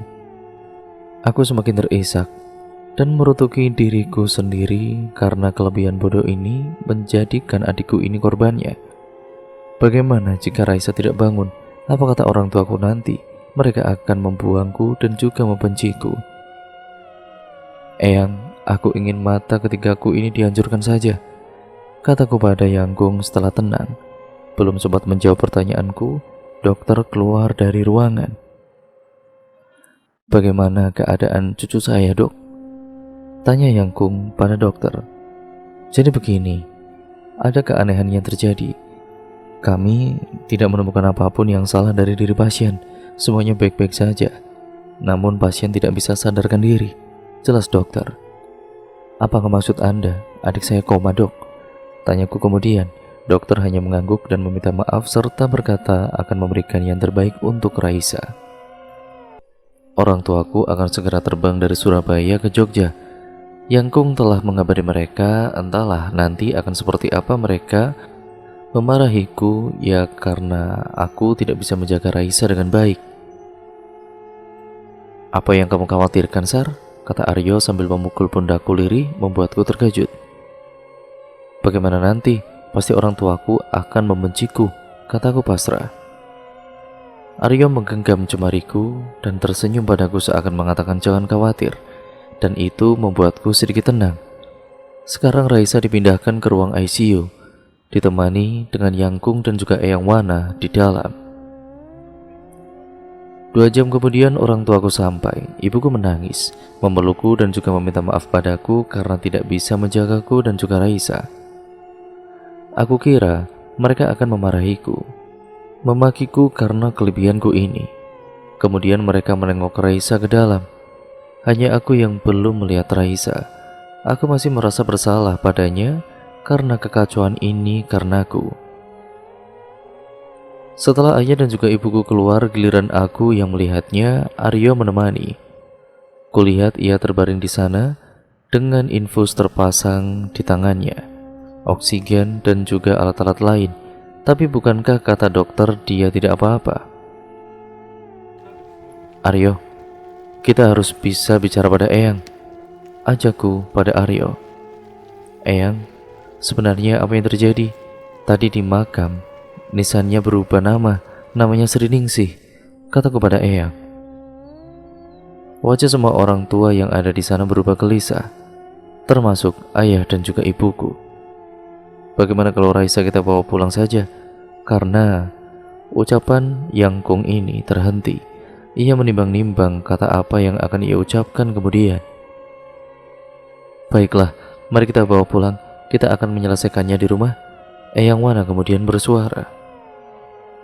Setelah membicarakan dengan pihak rumah sakit, akhirnya kami membawa Raisa pulang ke rumah. Walaupun di rumah tetap Raisa dipasangi alat-alat medis. Setelah anggota tim medis kembali ke rumah sakit, maka mulailah kami membicarakan apa yang terjadi pada Raisa. Setelah aku melihat bahwa Raisa baik-baik saja, kini aku ikut bergabung dengan Yang Kung, Eyang Wana, Papa, dan juga Mama, serta Aryo di ruang keluarga. Dan di sana ada Sri Ningsih duduk di antara Yang Kung dan Eyang Wana. Jadi, apa yang sebenarnya terjadi? Tanyaku tidak sabaran. Duduklah dulu, nak, kata mamaku sambil menepuk sofa di sebelahnya, dan aku menurut untuk duduk dengan manis di sana. Sebenarnya, Yang Kung membuka pembicaraan, namun ia terlihat ragu-ragu ingin meneruskan. Eyang Wana menepuk bahunya pelan untuk meneguhkan Eyang Kung. Jadi sebenarnya Sulastri itu bukan nenekmu, kata Yang Kung. Maksud Yang Kung apa? Pa, maksudnya apa? Tanyaku tidak sabaran. Mataku mulai berkaca-kaca menahan bulir bening. Satu bulir telah lolos keluar. Aku mengusapnya dengan kasar. Nenekmu adalah Sri Ningsih, jadi Sulastri adalah adik dari Sri. Namun Sri mengorbankan dirinya untuk menyelamatkanmu. Kau mengalami mati suri, dan ketika terbangun kembali, kau bukan bayi biasa, nak. Kau memiliki kekuatan yang banyak diincar para makhluk astral, para penganut suatu ilmu. Suatu malam ketika tiba di rumah sakit, seseorang ingin menculikmu. Dia seorang pengikut sekte. Untungnya kami semua ada di sana sehingga dia tidak membawamu, namun membunuh Sri karena saat itu yang sedang bersamamu adalah nenekmu. Dia mempertahankan agar kau tidak dibawa olehnya. Setelah itu Sulastri mendekati Eyang. Kami akhirnya menikah, namun kami tidak dikaruniai anak. Setelah menikah semuanya menjadi aneh. Aku selalu mencium bau dupa, wangi bunga sedap malam. Semakin hari aku mencurigai Sulastri. Namun ketika pikiran buruk itu muncul, Eyang selalu menepisnya. Sampai suatu hari Yang Kung menghentikan ceritanya, memberikan jeda, namun kami semua masih menunggunya. Sri Ningsih, maksudku nenekku menyentuh bahu Yang Kung seakan memberikan kekuatan untuk menceritakan semuanya. Yang Kung menghela nafas kemudian melanjutkan. Suatu hari aku melihat Sulastri berbicara dengan seseorang berpakaian serba hitam. Wajahnya tidak begitu jelas karena tertutup topi jubahnya.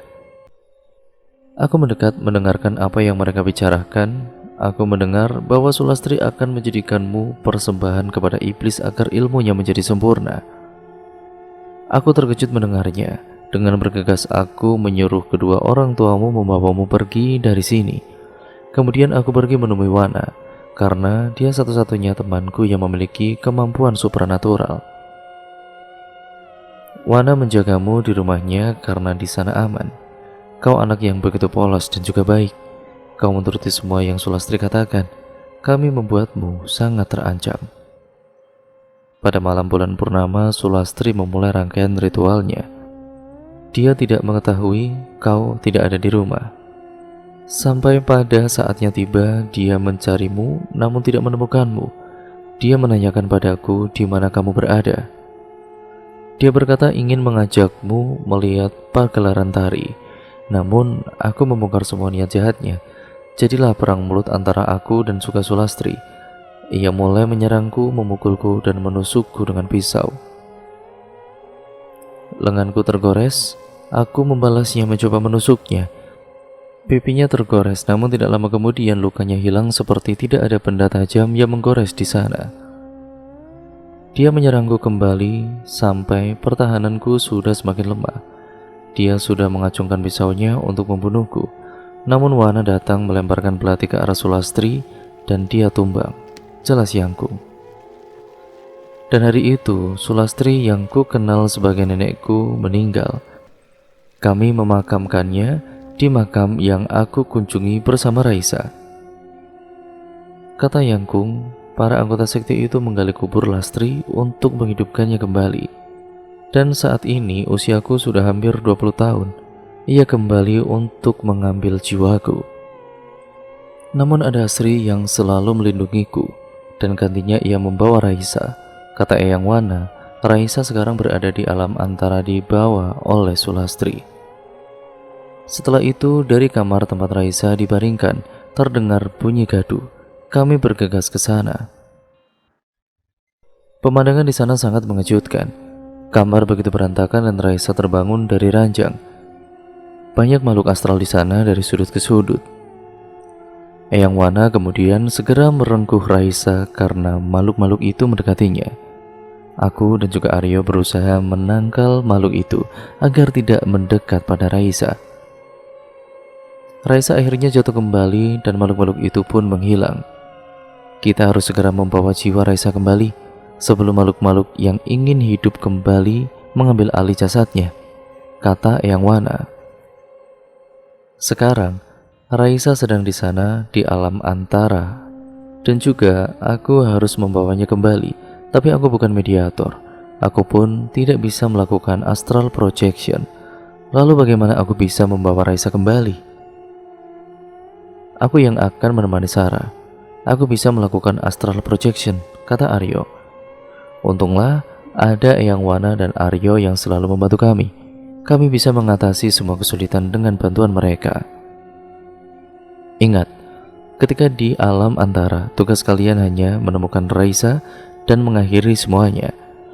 Jangan melangkah terlalu jauh, atau kalian akan kehilangan jalan untuk kembali, Eyang Wana mengingatkan. Sekarang kami semua berada di ruang tengah untuk melakukan astral projection. Lebih tepatnya aku dan Aryo. Ini adalah pengalaman pertamaku untuk melakukan ritual ini. Harapanku, semoga aku dan juga Aryo bisa cepat menemukan Raisa.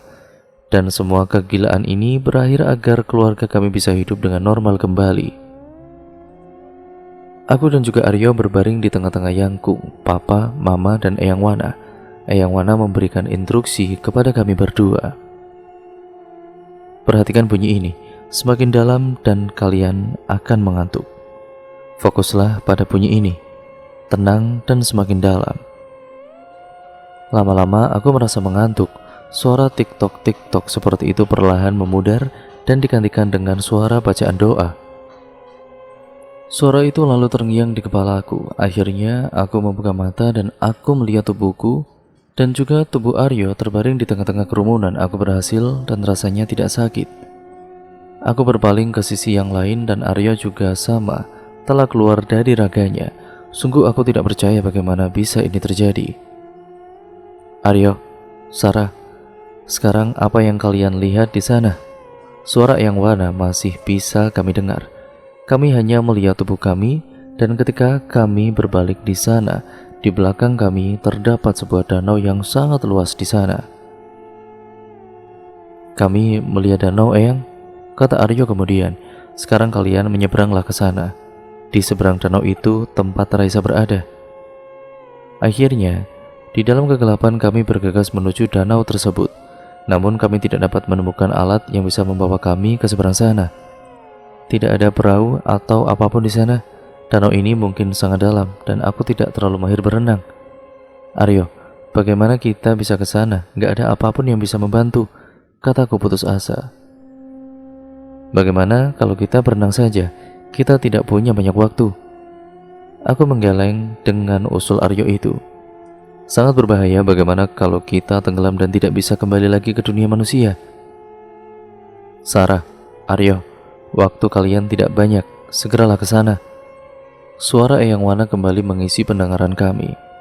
Tapi Eyang, di sini tidak ada apapun yang bisa membantu kami untuk menyeberang, kataku padanya. Kalian ada di dunia yang tidak nyata, lihatlah sekarang danau itu kering.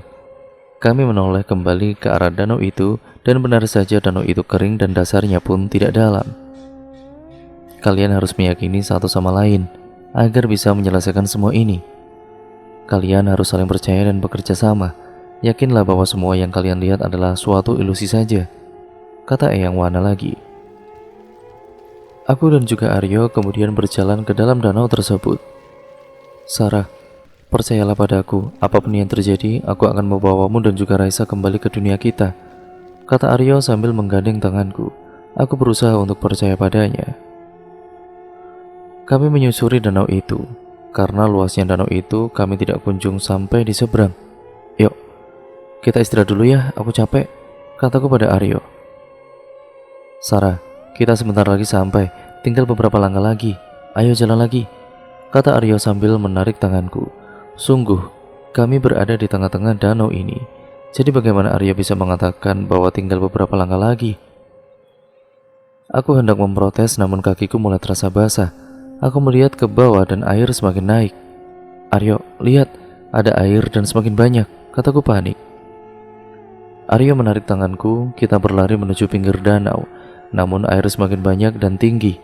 Sekarang setinggi dada hingga kami tenggelam. Namun kami masih berusaha untuk berjalan. Aku sudah tidak kuat lagi. Air seakan mencekiku, memenuhi paru-paruku, membunuh oksigen di dalam sana. Aku hampir kehilangan kesadaran, namun sebisa mungkin aku tetap terjaga. Aryo berusaha keras untuk membebaskan kami dari kubangan air yang menyiksa ini. Tapi aku benar-benar sudah tidak kuat. Pegangan tanganku pada Aryo pun terlepas. Aku tenggelam semakin dalam. Dari dasar air mulai muncul sosok yang menyeramkan. Giginya panjang menjuntai keluar dari mulutnya. Tubuhnya hitam, rambutnya panjang hingga menutupi mukanya. Sosok itu menghampiriku dan berkata, "Kamu tidak akan terbebas dari sini. Bergabunglah dengan kami di sini." Aku ketakutan. Aku mencari keberadaan Aryo di mana. Namun jarak pandangku semakin sedikit ditambah sosok itu berada tepat di atasku. Aku tidak tahu apa yang harus aku lakukan. Aku takut. Sarah, kamu lebih kuat dari makhluk-makhluk itu. Kamu harus melawan mereka. Kamu tidak boleh terjebak di sana. Lama-lama terdengar suara Eyang Wana. Akhirnya dengan sisa tenagaku saat itu kudorong makhluk itu menjauh dariku. Benar, aku lebih kuat dari makhluk manapun. Aku harus menyelamatkan Raisa. Aku bangkit dari dasar danau, dan Aryo ternyata datang menyelamatkanku. Di tangannya memegang tali, kami ditarik tali itu ke tepian danau. Ternyata di sana ada Nenek Sri yang menarik kami. Aryo, maaf aku tidak mempercayaimu, kataku kemudian. Aryo hanya tersenyum. Sungguh senyuman Aryo ini sangat menawan. Aku akan mengantarkan kalian menemukan Raisa. Ayo, ikut aku. Kami berjalan mengikuti Nenek Sri. Jalan yang kami lalui sangat gelap, penuh semak belukar, menyeramkan dan ya sangat-sangat creepy sekali. Banyak terdapat hantu berlalu lalang, sebagian menyeramkan, sebagian berbentuk bagus. Akhirnya kami masuk lebih dalam lagi ke dalam hutan. Sangat lebat, gelap, banyak pohon menyeramkan dan juga besar-besar. Banyak genderuwo yang menjaganya membuatku bergidik ngeri. Nenek, apakah masih lama, Nek? Begitulah tanyaku. Belum pertanyaanku terjawab, di sana di tengah lebatnya hutan di pohon yang paling besar, Raisa terikat di sana yang ditunggu Yangti dan beberapa orang yang tidak kukenal. Mereka menggunakan pakaian dan jubah hitam. Mungkinkah mereka adalah komplotan pengabdi setan itu? Kami menghampiri mereka. Di sana ada 3 perempuan bermata hitam menghadang jalan kami, namun Nenek Sri ini mampu menghalaunya. Akhirnya kami sampai di pohon tempat Raisa terikat. Yangti, lepaskan Raisa. Dia tidak ada hubungannya sama sekali dengan kekacauan yang kau buat sendiri, kataku pada Yangti. Bocah, kau tidak tahu apapun dan kau adalah penyebab semua ini.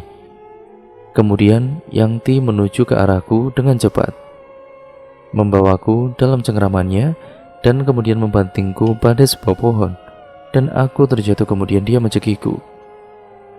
Andai saja waktu itu kau berhasil kupersembahkan kepada tuanku, aku tidak berakhir di sini, aku tetap hidup bahagia. Cekikan di leherku ini semakin kuat dan aku tidak bisa menghirup oksigen. Aku merasa hidupku akan segera berakhir.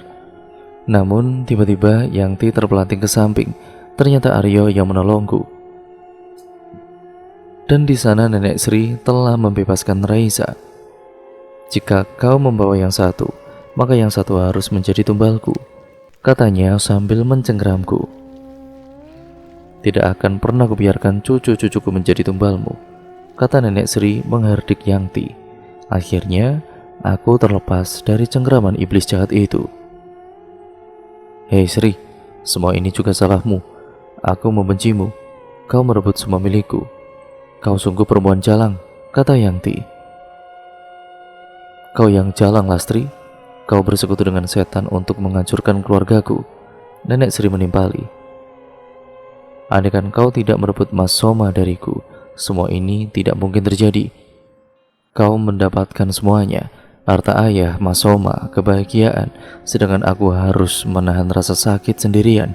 Yangti mulai terisak. Aku tidak merebut apapun darimu. Kau tidak pernah bilang jika kau mencintai Mas Soma. Masalah harta, kau mendapatkan lebih banyak. Kau yang memutuskan untuk menjauh dan membawa sendiri luka hatimu. Diam kau jalang. Sekarang aku akan membunuhmu dan seluruh keluargamu. Hahaha. Suara tawa Yangti menggelegar, memekakkan gendang telinga serasa akan pecah karenanya. Dan detik berikutnya, aku tidak tahu apa yang terjadi. Kesadaranku hilang, semuanya gelap. Sarah, Sarah, bangun. Lamat-lamat aku mendengar banyak suara yang memanggilku. Aku membuka mataku yang masih berat. Ku kucek mataku untuk melihat sekitar. Di sini masih penuh kegelapan dan itu berarti aku masih di alam antara. Dan aku dikelilingi oleh Laila si kuning kecil, Artika si gadis balkon, dan yang lainnya yang pernah ku tolong. Kami akan membantumu, Sarah, seperti kamu telah membantu kami.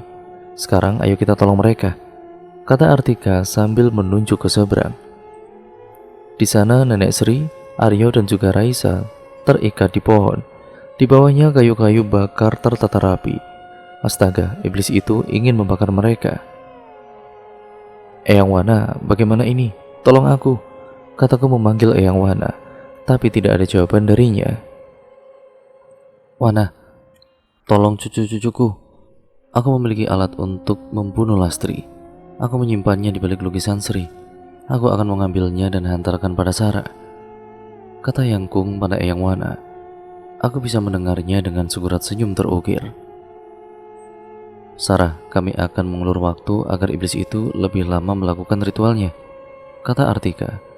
Aku pun hanya mengangguk saja dan mengikuti mereka. Tidak lama dari belakang seseorang menepuk pundakku.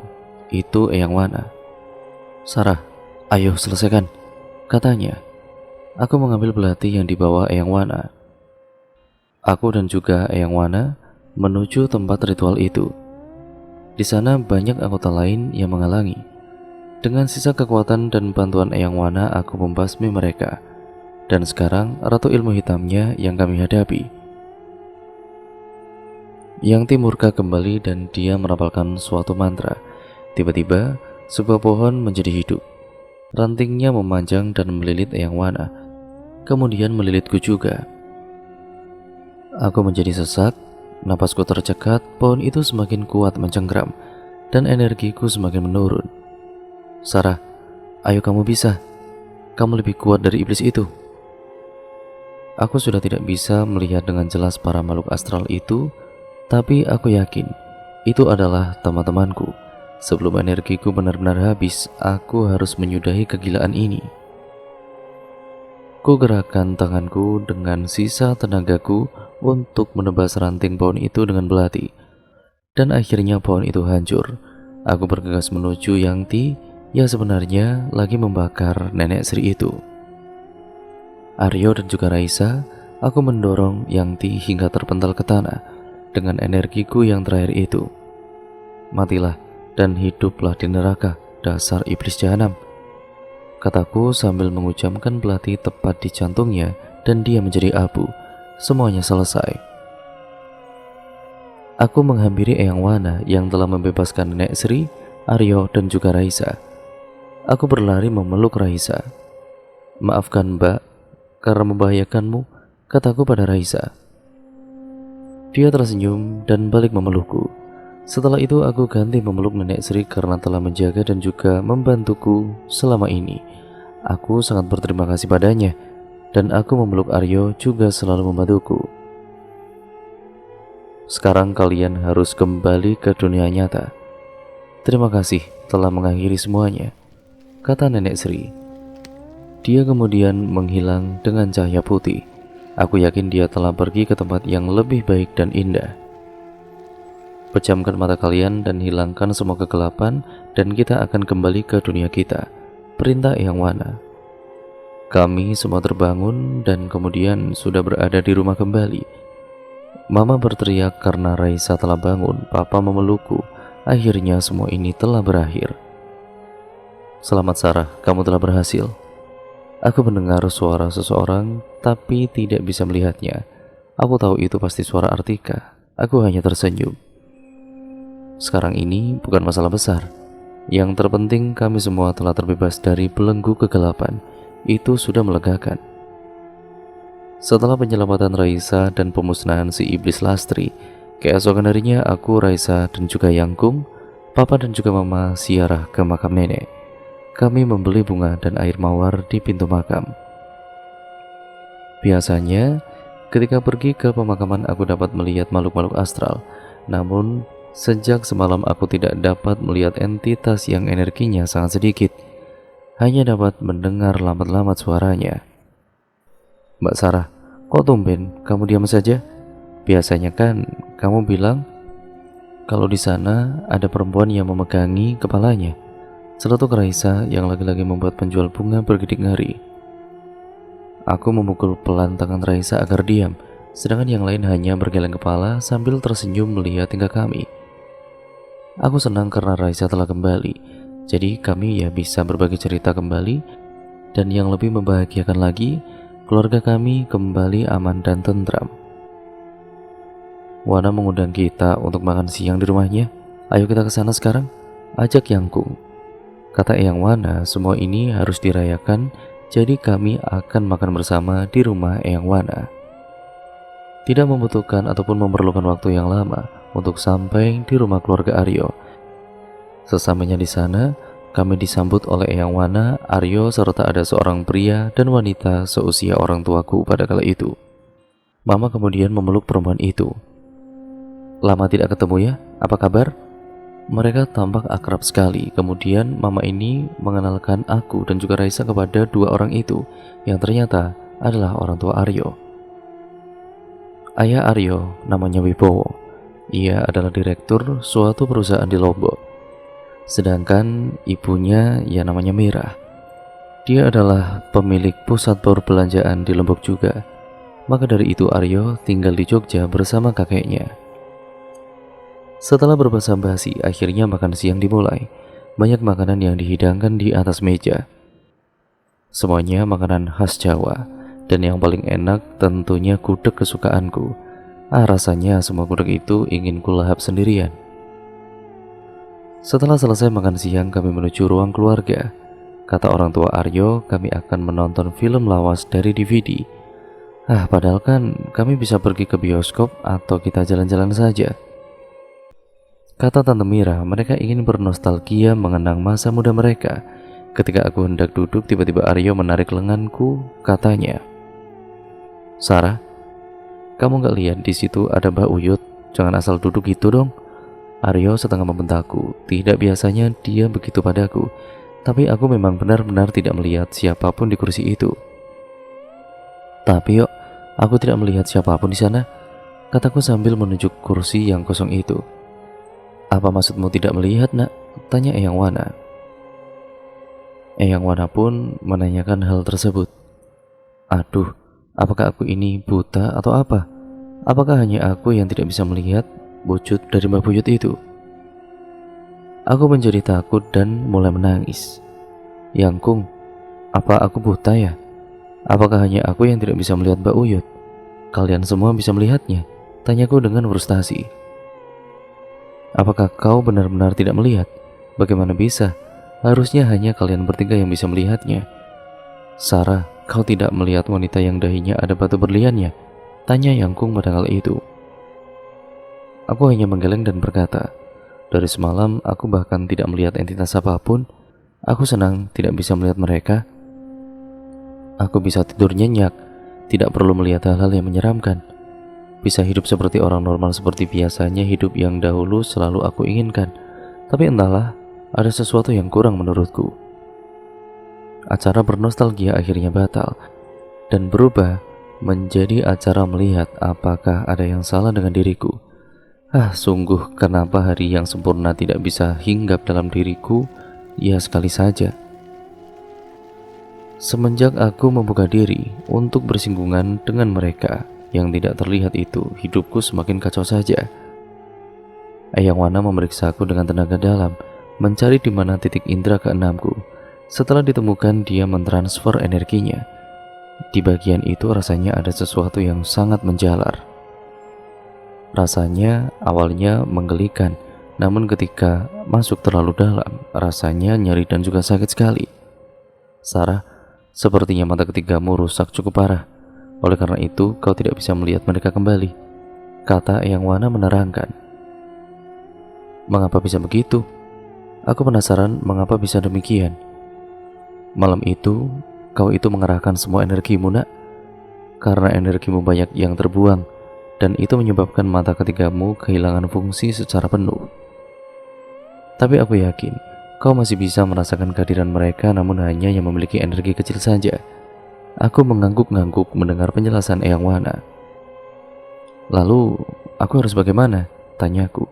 Kamu memiliki dua pilihan. Pertama, kita bisa mengobatinya dan kamu bisa memiliki kemampuanmu kembali. Dan kedua, biarkan saja dan hidup sebagai manusia normal. Jelas Eyang Wana. Aku ingin hidup seperti orang normal lainnya. Cukup tidur, tidak bersinggungan dengan alam antara karena aku adalah makhluk yang masih hidup. Aku terdiam memikirkan perkataan Eyang Wana. Apakah aku benar-benar menginginkan kehidupan normal atau aku akan mengembalikan kemampuanku itu? Sarah, kau sudah menentukan pilihanmu. Tiba-tiba suara seseorang membuyarkan lamunanku. Aku menoleh ke belakang, ternyata Aryo dan Raisa. Mereka kemudian menemani aku duduk sambil memikirkan pilihanku itu. Mereka nampaknya bosan dengan film lawas yang ditonton orang-orang tua. Maklum, kami beda generasi. Mbak, tentukan sesuatu dengan hatimu. Aku tahu setiap pilihanmu itu adalah yang terbaik, kata Raisa. Memang anak itu selalu nampak lebih dewasa jika mengenai pilihan. Aku selalu bahagia karena memiliki adik yang selalu mengerti diriku. Sarah, maafkan aku ya, karena tadi membentakmu, kata Aryo kemudian. Aku hanya mengangguk dan tersenyum padanya. Dan setelah 30 menit memikirkan ini, dibantu Aryo dan juga Raisa, aku telah menentukan. Kami bertiga kemudian menyusul orang-orang tua yang menonton film. Mereka nampak bahagia karena bisa mengenang masa muda mereka. Ketika melihat kami, akhirnya Mama bertanya, apakah kamu sudah tahu jawabannya, nak? Aku menghampirinya dan memeluknya. Rasanya baru kemarin Mama memarahiku karena membual tentang hantu. Dan hari ini Mama peduli tentang pilihanku dan aku senang sekali. Eyang Wana, mari kita perbaiki mata ketigaku dan kita membantu mereka yang membutuhkan bantuan. Karena aku sudah nyaman dengan kehidupanku di antara mereka. Papa dan juga Mama enggak keberatan kan dengan pilihanku? Kataku kemudian. Tidak ada kekecewaan di wajah siapapun ketika aku mengutarakannya. Yang terlukis di sana hanya dukungan dan ada kebanggaan. Akhirnya pengobatan pertama dilakukan. Kata Eyang Wana, aku memerlukan waktu 2-3 minggu untuk memulihkan semuanya. Kita sebagai manusia tidak bisa memilih bagaimana bentuk fisik, takdir dan talenta yang diberikan oleh Tuhan, Sang Empunya alam semesta ini. Namun kita bisa memilih bagaimana cara kita mengembangkan sikap, talenta, dan tumbuh menjadi manusia yang berakhlak dan menjalankan perintah Tuhan. Aku memutuskan untuk memperbaiki mata ketigaku, agar aku bisa membantu mereka yang tersesat dan tidak tahu arah kemana mereka bisa menemukan jalan. Dan aku percaya Tuhan memiliki rencana di balik ini semua. Aku hanya berbagi cerita dan tidak menuntut agar kalian mempercayai apa yang aku percaya. Hiduplah sebagai manusia yang saling menghormati kepercayaan orang lain.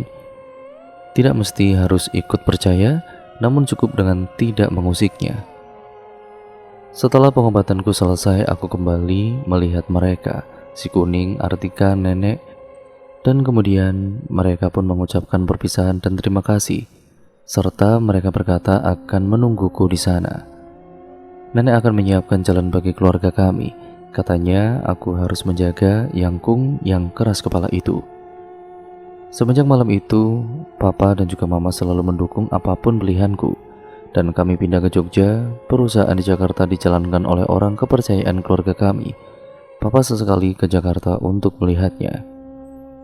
Aku dan juga Aryo mulai berkencan, dan Raisa melanjutkan sekolah di sekolah yang dari dulu dia impikan. Ingatlah, Tuhan memiliki rencana yang tidak terduga. Dan cerita pun akhirnya selesai sampai di sini. Terima kasih untuk kalian semua yang sudah menyimak video kali ini dan cerita kali ini. Mohon maaf yang sebesar-besarnya apabila banyak salah kata ataupun narasi saya yang mungkin kurang jelas ya teman-teman. Jangan lupa like, comment, dan share sebanyak-banyaknya. Jangan lupa pula untuk kalian subscribe untuk kalian yang belum. Nyalakan tombol lonceng notifikasinya agar kalian tidak ketinggalan video terbaru selanjutnya dari channel ini. Sekian video ini saya akhiri. Sampai berjumpa di video terbaru selanjutnya dari channel ini.